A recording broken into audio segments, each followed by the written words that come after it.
5, sorry, and then we will continue all the way to 7. So it is not only about today, but each and every day that we shall be here. Praise the name of the Lord. And one of the fundamental things that God has put in my spirit concerning this fellowship, it's a time of growth. Amen. Ni mahali pa kukua. Ndio maana tutakuwa hapa. So katika ushirika huu ukija utarajie kwamba you will grow. You will understand about growth and the Lord will develop you. Praise the name of the Lord. And will make you better than you are. And I do believe that by the end of the day, when the year is gone and when the years are gone, we shall come back and say, surely it was the doing of the Lord. Hallelujah. Hatuna mashaka kwamba Mungu ametuongoza. Tumekuwa tukisema kwamba tutakuwa na wakati wa kufanya mambo kadhaa, na hii ni mojawapo katika mwaka huu tunapoanza. Bwana asifiwe sana. So as for the days when I'll be here to speak to you, for a beginning I'll be talking about growing in God, kukua katika Mungu. Na wakati mwingine katika nafasi kama hizi ndizo huwa tunapata nafasi ya kuzungumza mambo ambao haiwezekani kuyazungumza kwa kirefu katika ibada. You know, particularly when we talk about a series, kwa sababu kama sasa tutasoma mambo kadhaa yanayohusu kukua, development yako kama Mkristo. Na kabla hata sijaendelea sana, nataka kukuambia statement mbili ambazo ni muhimu sana kwako. Number one, I want to say this: grow, or my growth is my responsibility. Kukua kwangu ni wajibu wangu. Praise the name of the Lord. My growth is my responsibility. So mahali nitafika katika maisha yangu in terms of growth, it is all about the responsibility I am ready to bear. Niko na tamaa, yani nitawajibika mpaka wapi kuhusu kukua kwangu.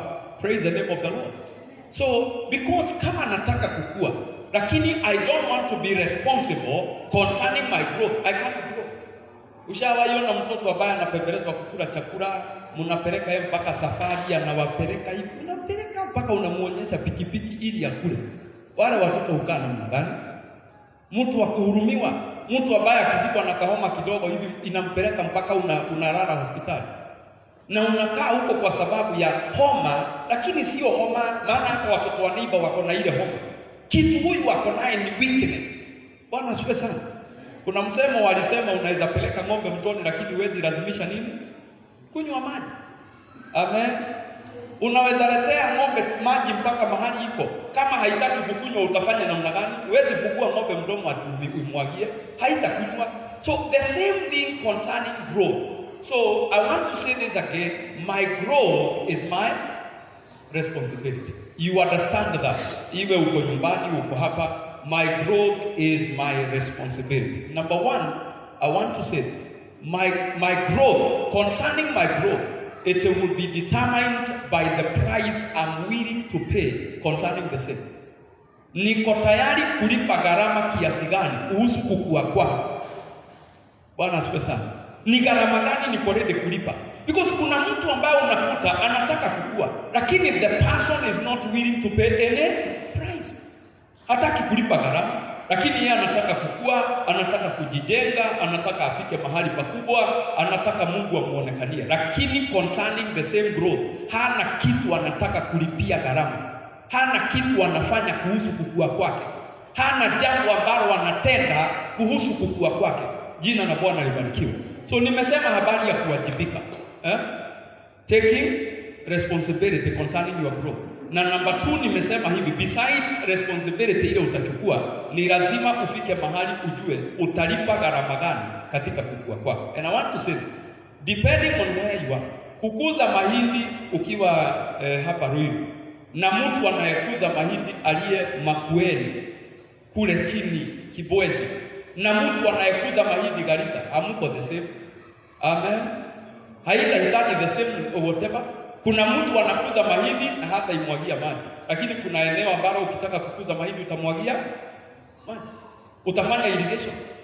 Bwana Yesu asifiwe. Kuna mahali ukipanda nyasi hata ni kushinda itakushinda. Utajaribu kuifyeka inakushinda. Kuna mahali ukipanda nyasi, utamwaga maji, utafanya kazi ili nyasi isikauke. Amen. Kuna maeneo ambayo inapata mvua kidogo, kuna maeneo inapata mvua kubwa. So growth, what I'm calling the price. The price ni muhimu uelewe. Bwana asifiwe sana. Uko wapi? Unakulia wapi? Unakulia katika eneo gani? Maana hiyo itadetermine the price you're gonna pay. And ninataka pia ujue ya kwamba besides uko wapi, wewe ni nani? Who are you growing to become? Because nitasema hivi, mtu akichukua mbegu ya mahindi, mwingine achukue mbegu ya avocado, mwingine achukue mbegu ya macadamia, mwingine achukue mbegu ya mnazi, coconut, mpande siku moja, hamutafanya kazi the same. Hamutafanya the same kuhusu the maturity ya kile ambacho mnakuza. Praise the name of the Lord. So at times the price you're gonna pay depends on what you are growing. Unakuza nini? Ni nini unatafuta? Unataka kufika wapi? Ni kitu gani unataka kuona by the end of the day? Hiyo ndio itaamua gharama ile utafanya nini? Utalipa. Na watu wengi kwa kukosa hiyo hawafiki mahali popote. Growth yao iko limited, wengine hawakukua, wengine wako stunted, wengine wako at a point ambao walikuwa vibaya because hawakutafuta kuelewa ninakuwa niwe nani, ninakuwa niwe nini katika maisha haya. Jina la Bwana libarikiwe. So leo nataka tutazame neno katika kitabu cha Isaiah chapter 27 verse number 6. I hope you have gotten the two statements which are very important. My growth is my responsibility, and number 2, the price of my growth is still my responsibility. I have to understand who I am, what I am growing to become, so that I bear the responsibility properly. Hallelujah. So Isaiah chapter 27 verse number 6. Leo nitawanenea mambo kadhaa, particularly katika eneo la the stages in growth, or the stages of growth. Wakati unakuwa, vituo vile utapitia ukikua, kwa sababu ni muhimu sana kwako. So neno linasema verse number 6, in days to come Jacob shall take root, Israel shall blossom, and put forth the shoot, and fill the whole world with fruit. Bwana Yesu atukuzwe. The Bible says again, I repeat, in days to come, Isaiah 27 verse number 6. In days to come, Jacob, number 1, shall take root. Alright? That's the word of God. Shall take root. Atapata mizizi.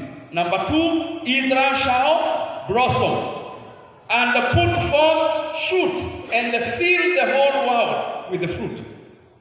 Katika lile neno Mungu alibariki linakuonyesha ya kwamba ili mtu afike eneo ambalo ama mti ufike eneo utatoa matunda. Maana sisi sana sana we are so much mesmerized by the word fruitfulness.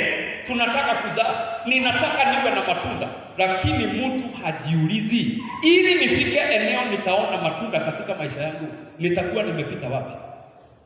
Nitaanzia wapi ili nifike mahali matunda yaonekane katika maisha yangu? Mtu anitazame hivi aseme, na wewe bana, mti ni mzuri ukiwa na majani, lakini kile watu wanatafuta ni matunda.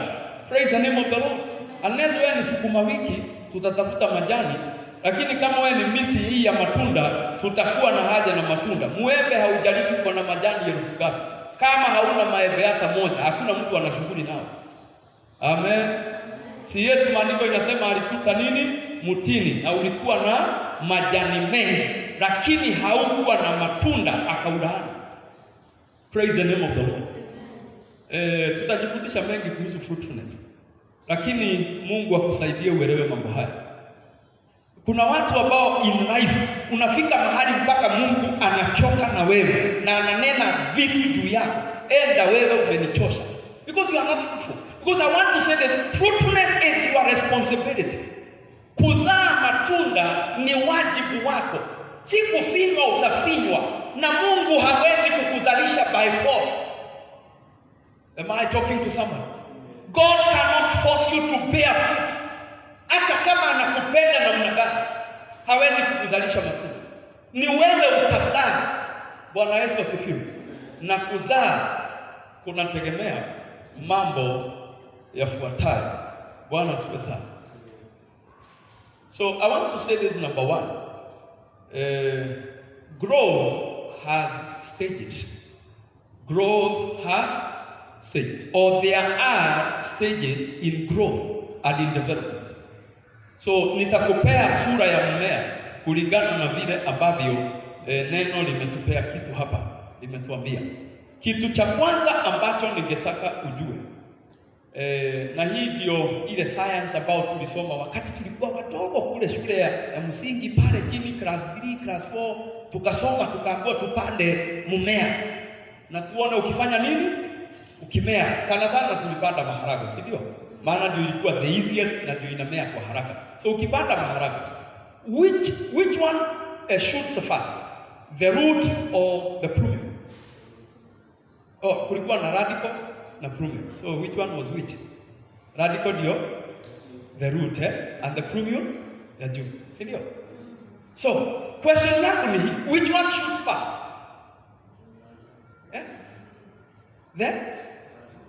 The root. Because he ndio the fundamental. Praise the name of the Lord. It is the most important because hii majani unataka kukua itashikiliwa na nini?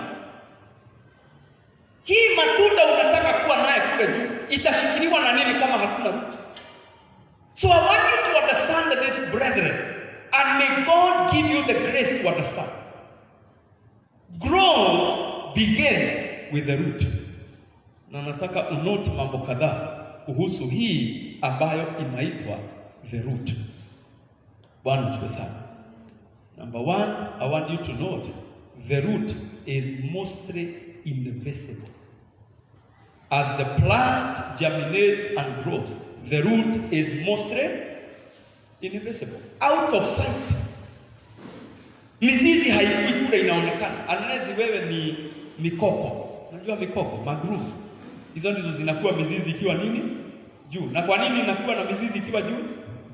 In fact, what we see in the core roots, they are not actually roots. The root ni ile imeshika chini. Hiyo imeshika chini ndio root. Hizi zingine tu ni root tu, lakini ni roots za ajabu ajabu. Hazieleweki. Because haziusaidii. Ile inashikilia ni ile iko chini imeshika chini. Ndio inakula, ndio inafanya iwe na uwezo wa kustahimili. Jina la Bwana libarikiwe.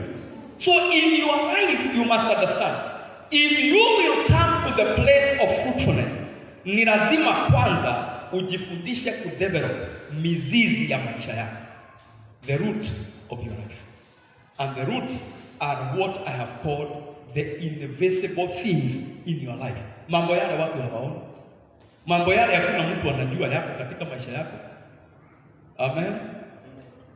Ni vizuri sana kuwa na hii maombi ambao tunaomba huku, kila mtu anakuja, tunapiga mayowe huku, ni mzuri sana.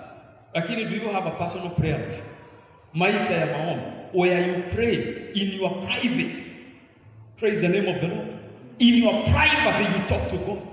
You develop the private prayer. Yesu akasema mtu akiomba aingie chumba chake cha ndani, aombe Mungu aonaye katika sirini, na Mungu aliye sirini atamjibu kwa wazi.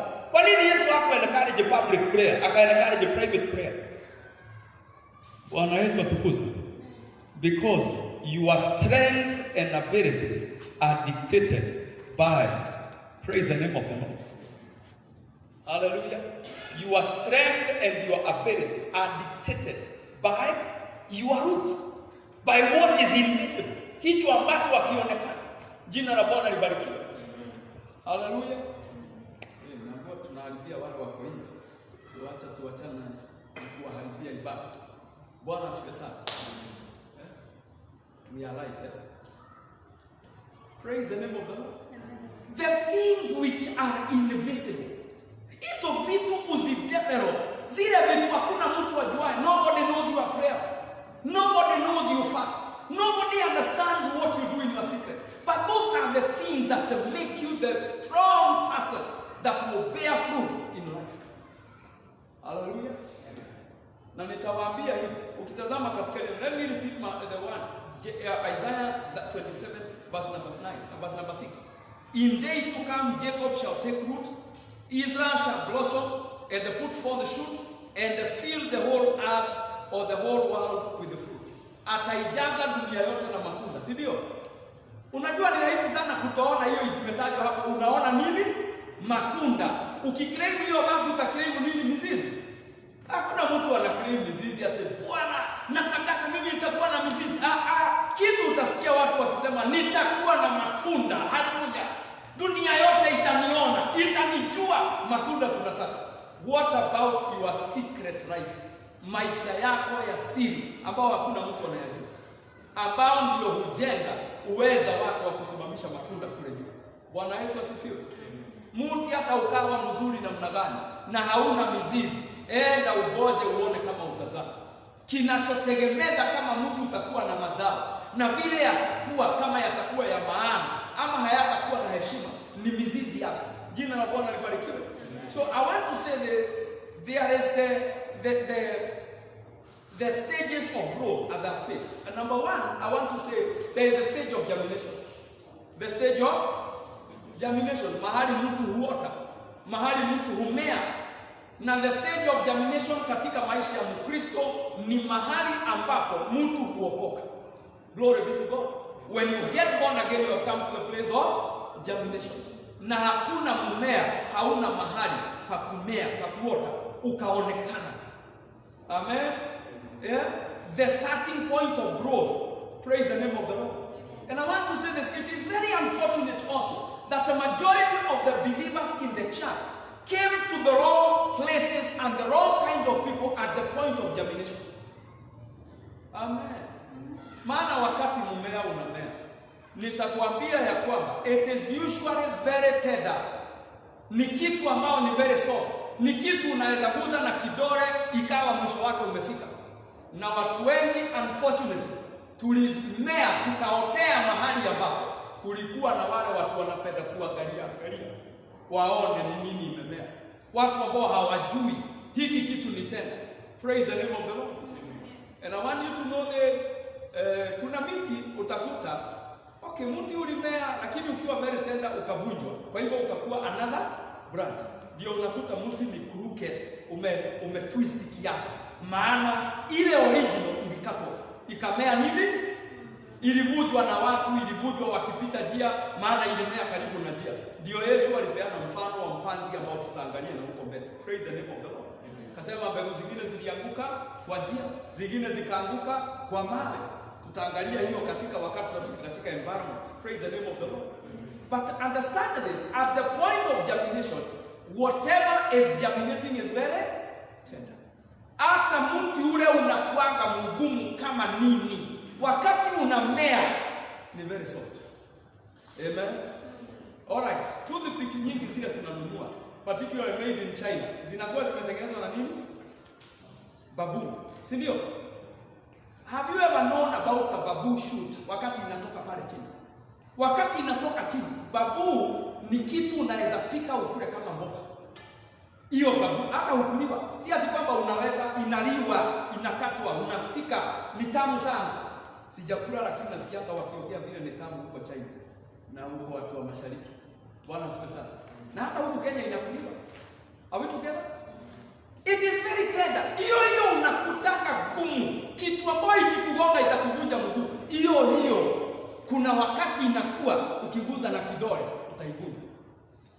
I want you to understand, at the point of germination, everything that we are talking about, whether it is about you as an individual, whether it is about the church, it is very tender. Wakati inaota ni kitu very soft, inaweza haribiwa. Bwana Yesu asifiwe. Na Mungu atusaidie, kwa sababu sote tunapaswa kuwa watu waangalifu. Hata wakati watoto wako katika umri fulani, they are tender in the mind. Kuna vitu mnaweza wafanyia. Nafikiri mnakumbuka nikiwaambia hapa, tuna vitu ambazo tunafanya, bladders ambazo tunaambia. Mtoto anaenda kukaribia madhabahu, anafukuzwa bio. Mtoto anaenda kukaribia pasta, mama anamchukua bio, anamtoa karibu na usichafue pasta. Sasa mtoto anakuwa na kitu kwa akili, pasta hakaribiwi, madhabahu haikaribiwi. Huyu mtu mkirudi miaka 10 mmwambia akiwa na miaka 15, akuja kwa madhabahu, anakujia akili yake ilijenga kwa kitu akiwa mdogo. Madhabahu sio ya watu wote. akajitenga naye. Bwana asifiwe sana. Kuna story moja nilisikia ya kijana mmoja ambaye walikaa wamekosana na baba yake, na wamekosana kabisa, hawaelewani. Kijana ni mkubwa kiasi, wewe ni mtu mzima, lakini hawaelewani na baba. Mama amejaribu, amefanya bidii, baba naye amejaribu, amefanya bidii, lakini hakuna, hawaelewani, hawashikani. So siku moja mama alipoona hii kitu imepita mipaka, akaita kijana siku moja, baba hayuko, akaita kijana akamwambia, mwanangu, nataka uniambie ni shida gani iliyoko katikati yako na baba yako. Kijana akacheka akamwambia mama, hakuna, ya okay. Mama akamwambia, no, I know you my son, na vyenye ninakuona una shida na baba yako. Kijana akamwambia, mama, wacha kujisumbua, usijipatie stress, hakuna jambo. Akamwambia, hapana my son, you have to tell me, nataka kujua, sitaki siku moja hapa kutokee dhambi wa huo kwa nyumba hii, niambie kuna nini. Ndio kijana akamwambia, unataka nimpende? Si alikuambia utoe mimba yangu? Nikiwa kwa mimba yako, si alisema utoe? Mama, hii ni maneno hawajawahi ongea. In fact, walizungumzia kwa bedroom na mzee wake, waliongea wao wawili, hawajawahi nena, hawajawahi sema. Na unajua kwa nini mzee alikuwa anasema itolewe? Ni kwa sababu mama alikuwa amezaa wasichana mbele, amezaa wasichana. Sasa mzee ameona tukifanya msichana anachomoka, tunaenda msichana anachomoka. Sasa hataki kuongezewa nani, anaogopa. So tu anasema itolewe, hataki msichana mwingine, yeye ametosheka, ako sawa. Lakini sasa kukazaliwa kijana, mzee akapenda kijana sana, si ni baba yake, ilikuwa ile kimila, ni baba yake amezaliwa, kuna mwanaume mgeni katika nyumba. Alijaribu kila mbinu, amenunulia kijana baiskeli, akimalizana na hii, akisonga na nyumba hii kubwa, anafanyiwa mambo, anapelekwa wapi, anapelekwa shule nzuri, lakini kijana so indifferent towards the father. Bwana asifiwe sana. So sisiri imefichuka ni nini? Mama anauliza kijana, nani alikuambia? Akamwambia, mama, usinidanganye, ni kweli ama ni uongo? Mama akainama, kwa sababu unajua ni nini? Ni ukweli. Alisikia akiwa katika tumbo la mama yake. Scientifically it has come to be proven ya kwamba mtoto husikia, mtoto huonja akiwa kwa tumbo ya mama yake. Amen. So wale ambao baadaye mtabarikiwa na watoto, uchunge kile umekula. Wetu idongeleo mwana akuwe akikuitisha vitu zingine, taita zoe cheka tu utakuja. Utakuja tu hapo kwa hiyo chana. Unasikia mtoto anasema, mama, hakuna kayoga. Kwa sivyo ulikuwa kunywa. Lete, ndio nilionja. Ndio nataka hata mimi. Amen. Na wamama uangalie kile ulikuwa unakula sana. Angalia majamaa wako ndio wanasemaga, kwani haikuji? Kwani haipo? Kwani kuliedaje? Inakuwa ni nacho. Wanakula ukikula. Praise the name of the Lord. So I'm talking about the tender age. Mtoto anafanyiwa kitu, anaudhiwa. Bwana asifiwe sana. Kuna jambo lilinitendekea, na mimi sitaki ati kusema hiyo ndio proof ya kutosha. Lakini nikiwa mdogo, nafikiri nilikuwa miaka kama 5-6 hivi, nilienda kwa shangazi yangu. Sijui nilikuwa nimeendea maziwa ama nini.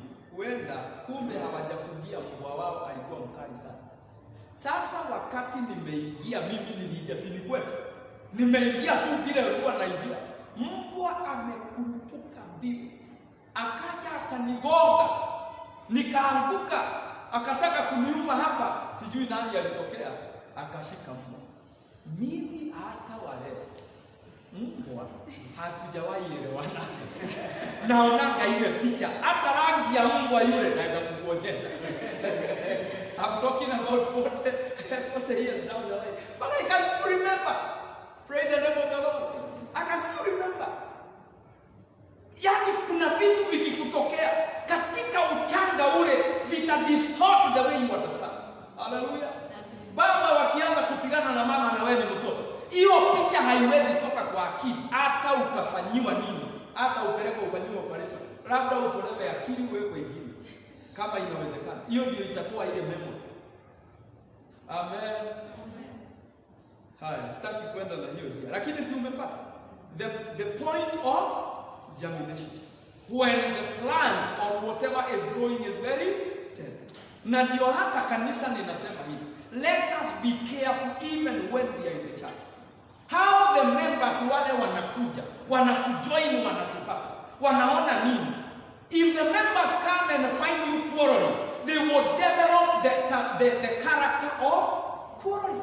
It is at the very tender age of their point, of their entry into the fellowship. Amen. Anayewakuta mkiomba atamea tabia ya kuomba. Anayekuta mkibishana atamea tabia ya kubishana. Kuna dini moja sitaitaja, lakini ilianzishwa na hapa Kiambu. Si bali. Sasa walipoanzisha kwa sababu hawangekubalika kuwa registered bila vitu kama constitution na hizo articles of faith and what have you. So wakaalika mzungu mmoja, sitataja alikuwa ametoka wapi, wakamwalika akawaandikia hizo vitu zote, akawafanyia kila kitu vizuri, mpaka serikali haikuwa na njia ya kukataa kuwa register kwa sababu wamefanyiwa kila kitu professional, na walikuwa wameongea vile watamlipa. Siku ikafika sasa akuje awapatie the instruments ambazo amepata na registrations and what have you, na wao wampatie nini? Pesa, kwa sababu walimwambia watamlipa. Alright? Wazee wakaketi, wakaambiana siku ile tukienda, hakuna kitu tunafanya nini? Tunalipa mtu, tutirareha, hatulipi. Wakajipanga kila mtu na mkwaji, kila mtu na bakora. Wakajipanga na wakajiweka vizuri kwa nyuma. Wacha mjamaa apeane kila kitu, aseme sasa kama vile tulikubaliana, naomba nipewe haki yangu. Mzee wa kwanza, si unajua wako na mikojo wanaongeza tu hapa chini. Mzee anafikiri ni kufurahia. Anafikiri ni rhythm ya wimbo inaenda. Kumbe wimbo inaenda ni wimbo ya pita. Wadugu walitoa mzungu. Mzungu nasikia kutoroka kwake, alirukia kwa dirisha. Si unajua siku zile dirisha hazikuwa na gilini, ni ya bao tu imefunguliwa. Jamaa alirukia hapo akatoroka, na wakamfuata na bakora. Ile dini mpaka wa leo haijawahi hata kupigana. Wacha kugesi, wewe wachana naye, unaitafuta unasema ndio na mimi menya. Bwana sio sana. Wewe wachana. Lakini hata wa leo wanaudana na wanaudanaga ya ukweli. Huko ni kule unagongwa, unaenda nyumbani kuchemshiwa maji habibi jioni juu ya vile umelipwa. Praise the name of the Lord. Yani kama dini ya vitu mpaka wa leo, miaka tunaongea, we are talking about pre-independence 1950 something, na mpaka wa leo miaka 70 na kitu, hawa watu wanalimana kulimana, hawajawahi wacha. Na matingitiga muti ulivujwa ukiwa mdogo, ukakuzwa ukielekea bakora. Na hata leo tumlea tu tunaendaga tu na bakora kwa dini. Naona mikwaje na kofia zimestirani kwa pale nyuma. Hiyo mikwaje si atimewekwa hapo ati ni kesi kuharibike. Naona wazee wote wamekimbilia nini? Bakora na kofia. Bwana asifiwe sana. So, jiulize hivi, watu wale ambao uliingia kwa kanisa, ati watenda ulipatana na watu wa aina gani? Miaka hiyo wakati uliokoka, ulikutana na watu wanapenda nini? Because ukikutana na mikora, ukikutana na watu wanapenda dhambi, utaipenda. Ukikutana na watu ambao hawajali, hautajali. Ukikutana na watu ambao wanatafuta Mungu, utapatana na Mungu. Jina la Bwana libarikiwe. And this is why I believe in the church we should also form kitu ambao inaitwa discipleship. Na isiwe discipleship ipewe anybody. Ipewe watu ambao wamechunguzwa, wana nia ya uungu katika maisha yao, wana tabia za uungu katika mioyo yao, ili wale wataingia wawafundishe njia za uungu kama vile walizo nazo. Amen. Petero alisema ya kwamba wakati waliambiwa tutafutieni watu ambao mtusaidie kugawa hii chakula, wakasema sisi hatutawacha. Tafuteni watu ambao wako na roho, wana good reputation, tuwaweke wafanye hiyo kazi na wako na hekima. Bwana asifiwe sana. Waliongea hizi vitu tatu kwa nini? Hekima ni kusema ni mtu anaweza jua kufanya mambo na kufanya vile inapaswa kufanya. Amen. Haleluya. Roho Mtakatifu anasaidia katika mambo uache kuwa kano. Mtu ambaye wakati atakuwa anasaidia dada, hamsaidii kwa sababu ni mwanamke, anamsaidia kwa sababu ni sheria ya Mungu imenipa nafasi. Na wala hatake advantage. Praise the name of the Lord. Ni watu wangapi ambao alilelewa. Sasa wacha nisiingie pale. Kule ulitokea kutakushape katika your tender age. Mambo yale uliambiwa ndio hustiki kwa akili. Na ndio kuna mtu hata akifanya dhambi, mumngojee atarejea. Na kuna mtu akifanya dhambi, msimngojee, hata kuja. Ataenda kabisa hivyo, ataenda hivyo akienda. Kwa sababu gani? Ndani yake alipokuwa katika ile tender age, hakuna kitu kama fear of God ilidevelop. Njia iliyo sawa hakuionyeshwa. Alionyeshwa njia nini? Crooked. Praise the name of the Lord. Ninashukuru Bwana na huwa nawaambia, nilikutana na watu walinisaidia sana. Mtu mmoja nikamwambia, mtu fulani ameniambia anataka kuniona. Akaniambia, brother, kama unataka usalama wa maisha yako, huyo mtu usidhubutu kumuona. Amen. Mimi hata na nisishughulike sana, nikamwambia ni nini? Akaniambia huyo mtu sio straight. Sio straight. Wewe wachana na yeye. Wapendwa. In fact walikuwa watu wawili. Alioniambia sio straight, hawakumaliza miaka miwili wakiwa wamesimama. Walifanya vitu hata sisi tukashtuka. Walimalizia vibaya. Kwa sababu gani? From the word go, they were corrupt. Praise the name of the Lord. So, mumea uko na the tender age, or rather the germination stage, when it is very tender. Amen. The other thing I want you to note, at the germination stage, the plant is breakable, easily breakable. Tunaweza sema nini? Ninakosa jina sahihi la kutumia. Bwana asifiwe. Tender. Na ni kitu ambao ukiuza, it is soft. You know? It has no stamina, it has no strength to stand on its own. Praise the name of the Lord.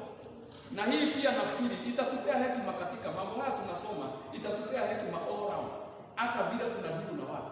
Kuna watu wanahitaji a shoulder to lean on. They don't have their own strength, they depend on your strength.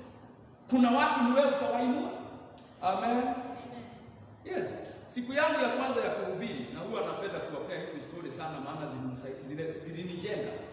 Nilihubiri kwa sababu kuna ndugu, wakati niliamka, tunaomba, nimesikia neno katika moyo wangu, lakini neno lile mimi sijui linakuwa wapi katika Biblia. So nikauliza ndugu anaitwa Kinyajui, nikauliza Kinyajui, neno linasema hivi na hivi, liko pande gani? Ndugu akanipea. In fact si atinimuuliza kwa sababu naenda kuhubiri, mimi nilimuuliza nikasoma, nikasoma iko katika kitabu cha Yakobo, nikaliona vizuri, nikafunga, nikakuja karatasi nikafunga. Nikasema nitafanya study baadaye. Na tukaenda kazi, na tukaenda ushirika. Tulipofika ushirika, tumekaa ushirika, hakuna mhubiri. Mimi nimeambiwa wewe ndio utahubiri. Mungu akaniambia neno lile nilikupea ndilo neno unapaswa kupea watu hao. Nikahubiri. Mahubiri yangu ya kwanza huwa nasema nilihubiri kitu kama 1.5 hour. Bwana asifiwe sana. Lakini neno lile nilipewa na nani? Na ndugu Kinyajui. Mungu ambariki sana. Ndiye alinisaidia kutafuta mahali niko. So no matter at the tender age of your life, you need the people who can shape you. People you can lean upon. Praise the name of the Lord. Watu ambao wanaweza kukutia nguvu. Na wewe mpendwa, si uwe kikingi ambacho mshirika mwingine anaweza lalia akasurvive miaka yake. Si uwe mtu ambao mwingine atakapokuwa anakuwa anaweza egemea ili afike mahali anapaswa kufika. Praise the name of the Lord. So as we go on, nataka kusema ya kwamba stage 2 is the stage of development. The stage of development. Sasa kuna vitu intertwined hapa na pale. So you will have to understand them as such. So at the point of development, I want to say this. The development of the root. Na tuliongea kidogo habari yake. So we are talking about development. Praise the name of the Lord. The development of the root.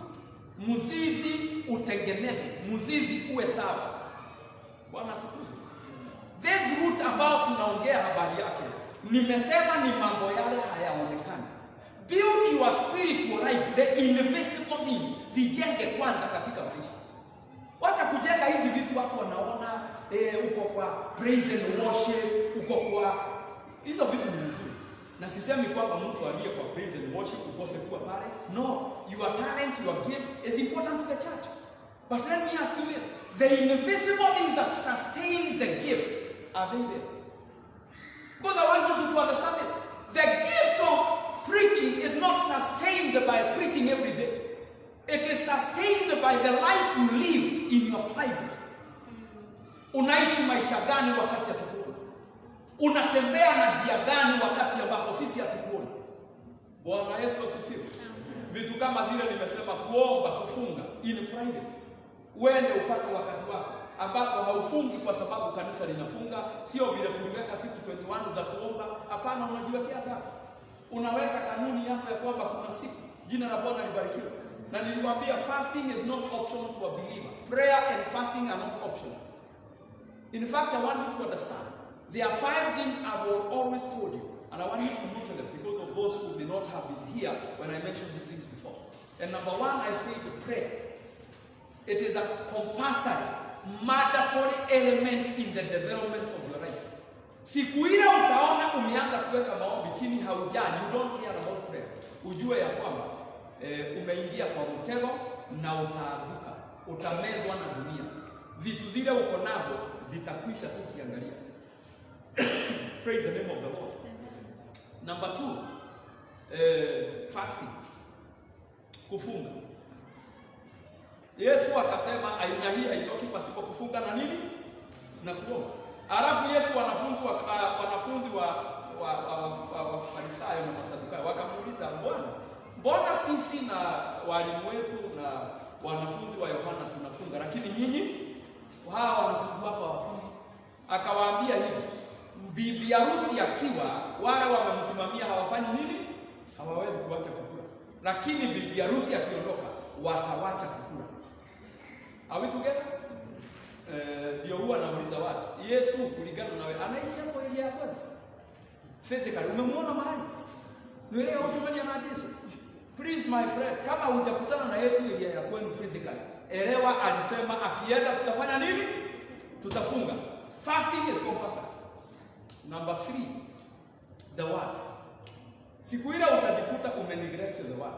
Umeachilia neno, haulijali, hauna shughuli na neno, haujali vile linaenda, haujali kusoma neno, haujali kutafuta neno, ujue ya kwamba utaingia katika mtego. Number 4, ni what I usually call the right fellowships. Shirika zilizo sawa. Right fellowships are important for the growth and the development of a believer. Ni watu wa aina gani unajiunga naye? Don't join every fellowship. Don't join every person ambaye anasema nimeokoka. Look for people who are sincerely born again, sincerely after God, sincerely seeking the will of God. Praise the name of the Lord.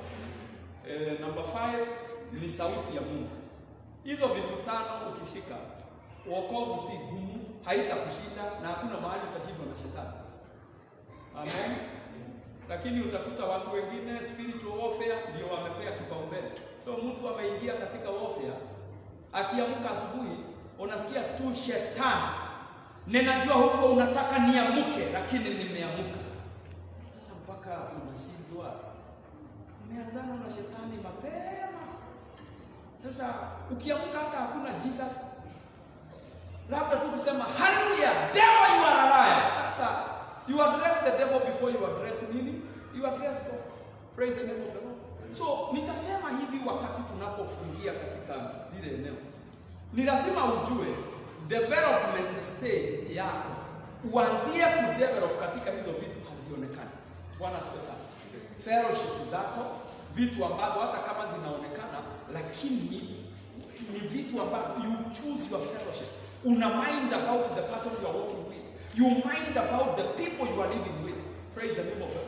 You mind about the kind of character ambao wanakaa karibu na. You mind about those things. They are not. Na nikwambia kwa Nitarudia haya maneno. Kuna vitu kuzifanya si dhambi, lakini ukijiingiza katika kuzifanya zitakufungia maisha kule mbele. Am I communicating? There are things, I will repeat myself, they are not sin. Amen? They are not sin. Lakini ukianza kuzifanya zitakuwa kuna mahali utazikuta mbele ya maisha yako na zitakufungia. Take care of yourself. Be mindful about the fellowship you are entering. Hallelujah. Kuomba kwako ni kwa aina gani? Are you praying sincere? Na wacha hii maombi kama ni msitu unapiga.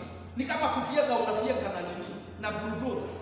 Wewe yani ni popote pale kile utafikia in the name of Jesus. As you know you're praying, you know you are praying. Prayers that are directionless. Please my friends, kuna mahali Biblia inasema kwamba be still and know that I am God. Kuna wakati wa kuomba maombi ambao umetulia. You be quiet. You meditate. Kuna maombi ya meditation. There are different levels of prayer. The prayers of meditation where you are praying quietly.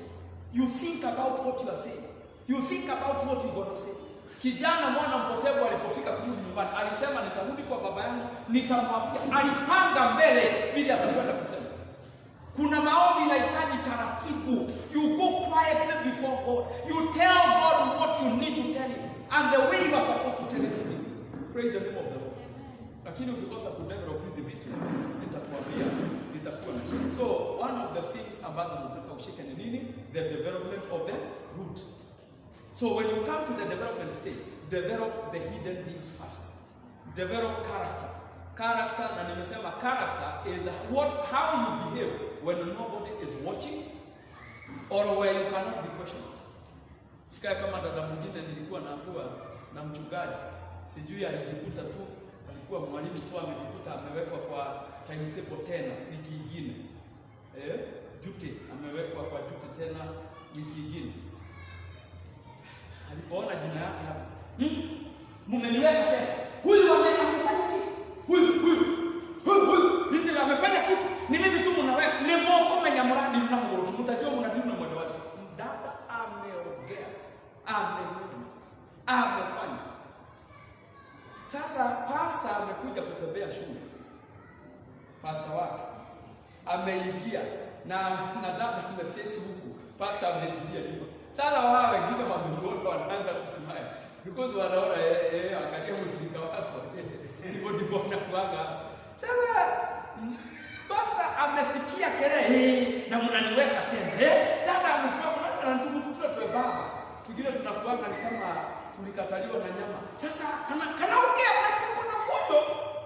Mpaka anasema anaweza fanya nini ana pastor mpaka akakuja akagonga dada anageuka anambia wacha kuni. Sasa unajua kwa nafikiri mwalimu mwingine hata sasa kugeuka wacha kuni akakutana na pastor. Hata hapo ngoja kuona pastor anasema nini. Alimpita pastor akatoka. When nobody is watching, when nobody knows, what do you do? Na wewe unajiuliza, hii kitu unafanya hapa, wadugu wakikuja na wazazi. Hii lugha ninaongea. Watu wa kanisa, watu Mungu angesimama hapa, ningeiongea. Kama ningekuwa namuona Mungu physically, ningeongea hivi ninaongea. Amen. Wapendwa, develop hizo vitu, character, the hidden things, the hidden behaviors. Zile watu hawaoni, watu hawajui. Ujiangalie sana vile unabehave. Maana ni ya muhimu mbele zake Bwana. Praise the name of God. So the roots. Si mumeelewa habari ya roots? Hizo hidden things. Amen. Mambo yale unafanya wakati mtu hakuona. Mambo yale unafanya wakati mtu hakusikii. Mambo yale unaongea wakati hakuna mtu anaweza kukuquestion. And then B, or you understand, we are talking about the development stage. Na tukasema there is the root, B, the trunk. The trunk ndio sasa wakati mmea unafika. Na but let's talk about a tree because tukiongea habari ya mahindi haitafika kiwango kile. But iko nayo the stalk. Praise the name of the Lord. The trunk of the stalk. Na the trunk is what brings forth the maize cob. Sidio? Ile mahindi humea wapi? Kwa majani. Kumea kule kwa mizizi, inamea kwa the trunk. Praise the name of the Lord. So ni vyema kila mtu kushika hivi. There is the trunk of your life. Praise the name of the Lord. Niandikie jambo hili. Katika the development stage, time is an important factor. Time is an important factor. Please wapendwa, wacheni kuwa na haraka. Tuache kuwa na maspidi zingine ambazo hazieleweki. Kuna vitu tunataka viwe, na ni kama vinastahili kuwa lini? Leo. Na kama sio leo ni lini? Ni leo saa hii. Kuna mambo, let me tell you this. For example, if you want to develop patience in your life, patience cannot be developed miraculously. Patience is developed with the time. It takes time to become a patient person. Bwana asifiwe sana. Na kuna vitu hauwezi beba kama huna patience. Kuna vitu hauwezi beba. Amen. Wacha niwasaidie. Sisi wahubiri, kuna mahali unaitwa na uliambiwa ufike saa ngapi? Saa 3. Mhubiri usimama 9:15. Sio akamwambia latest please mhubiri uwe hapa by 9, kwa sababu by 9:15 utakuwa umesimama. Aki unafika 9:45. Maana hata wewe unataka usiwaonyeshe ya kwamba unaweza chelewa. Unafika tunajiambia wacha nifike mapema zaidi ili wasinicheleweshe. Unafika. Saa hiyo umefika, wanasema mhubiri wetu tunaona ameingia, tupigie Bwana makofi. Haleluya. Mhubiri karibu sana, Mungu akubariki hata kwa kukuja mapema zaidi. Na tunashukuru Bwana, na mtu anatumwa anakuja anakuambia bado tunakupea 9:15. Haki unajipanga mpaka hauwezi concentrate vizuri, hauwezi omba vizuri. Because unaomba ukikumbuka niko karibu kusimama Bwana. Yesu, unaandaa moyo wako, umeomba. Alafu umeambiwa unapoa 9:15 ufikishe nini? 9:10. So you have that minute. Then mtu anakupea 9:30. Ukaitwa togemeli ya Mungu. Aikarage. Bwana asifiwe sana. Haya anakaa kwa tumbo. Hii ni mambo gani? Alafu anakuambia na ukumbuke kumaliza. Lakini tumekuongezea 15.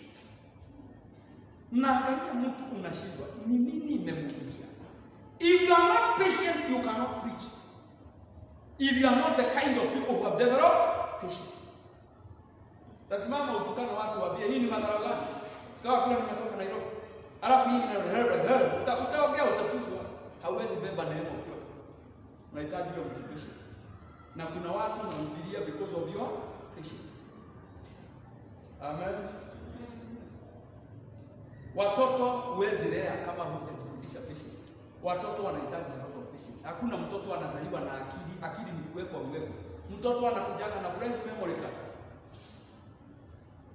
Kama ni 8 GB, unaona inakuandikia 7.9 GB. 0.1 GB ndio imetumika tu na tulitutule necessary. Iko na hizo GB zingine 7.9 uweke hicho unataka kuweka. So mtoto anakuja hivyo ni kuweka, unaweka akili. Lakini kama wewe ni aina ile haujadevelop patience, utaua watoto. Praise the name of the Lord. Walimu hapa wanaweza kukuambia watoto unahitaji patience. Hawataki mtu ako na kichwa ambao haina patience. Maana mtoto anaweza fanya chochote. Bwana asifiwe. Wakati hapo ushaitoroka shule ama ukakosa kufika shule. Kaimuriega. Amjakosa kufika shule. Amungu alikosa kufika shule. Ama ukatoroka, ama wengine wakifukuzwa ukawafuata. Hiyo umewahi fanya? Sasa nikuulize, ni pepo ulikuwa naye? Inaitwa utoto. Mwalimu anapaswa, na ndio walimu huwa anawaambia, mchunge msije mkafanya mambo hapa. Baadaye utarejelea. Mtoto ni instinct za utoto. Zinamwambia umeacha kwa klasi mko watatu.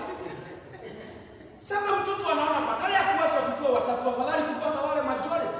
Anaenda na democracy.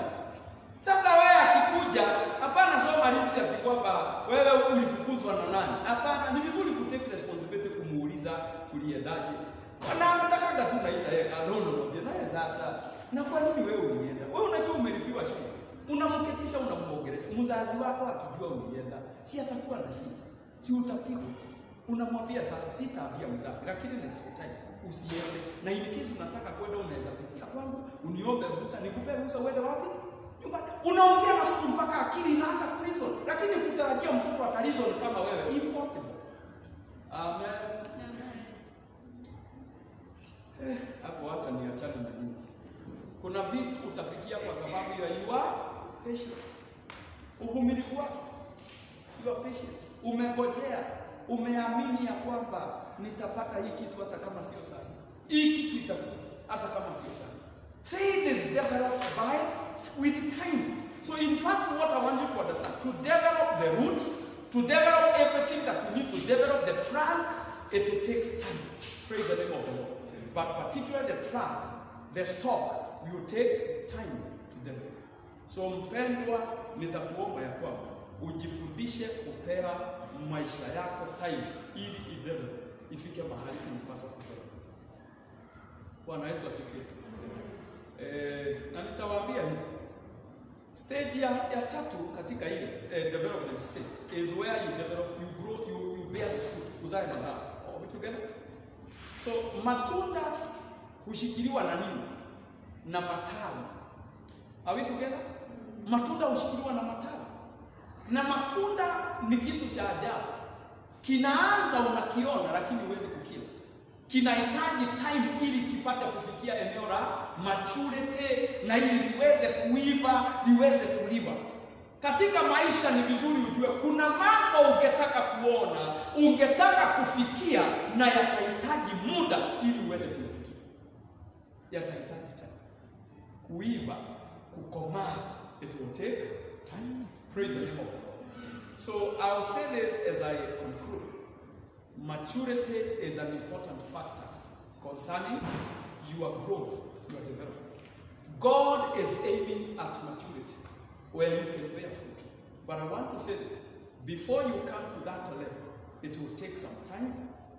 God is concerned about it, and you must work towards the same. Ufanye kazi, ukielekea towards that maturity. For you to become fruitful, ni lazima ujipatie huo muda, ujipee muda wa kutembea, kuona mambo yale unaona, kupitia mapito mengine unapitia, because that is what will bring you into fruitfulness at the appointed time. Bwana Yesu atukuzwe. So Mungu wa mbinguni awabariki. This was just our first fellowship. We will continue and we will talk about growth until the Lord has made us to grow. Bwana asifiwe sana. So nitakuomba ya kwamba wakati utakuwa unakuja hapa siku ya Thursday na wale ambao tutaungana nao online, hebu uungane na sisi katika maombi ya development, maombi ya growth, ya kwamba Mungu, help me to grow. Ninataka kukua, ninataka kutoka ile stage niko, ninataka kutoka kile kiwango niko, nifike the next level ili nipate kuzaa. Jina la Bwana libarikiwe. By the way, miti mingine ni ajabu. Mahali matunda ilizaliwa, hapazaliwi matunda mengine next time. Inazalia another level. Praise the name of the Lord. Kuna miti hata kama kahawa inahitaji pruning, tutaongea mambo hayo tutakapoendelea. Maana lile tawi lilizaa last time, haliwezi zaa vizuri this time. Inahitaji itolewe ili imea new branch that will bear more fruit. Are we together? So in life, kama utazaa, omba Mungu ya kwamba Mungu, si unifanyie kazi, si uniondolee takataka, si uniondolee kichaka katika maisha yangu, si uniondolee kila kitu ambao kinaniharibu. Kuna wakati miti inavamiwa na wadudu, haiwezi zaa. Jina la Bwana libarikiwe. Radha ya kuhira ginya dawa, upuliziwe madawa, vidudu vitoke. Vitu zingine uko nazo ambazo haziwezi ruhusu uzae, ziweze kuanguka na ili upate kuzaa. Can we stand up in the presence of the Lord as we conclude? And God bless you, those who are online.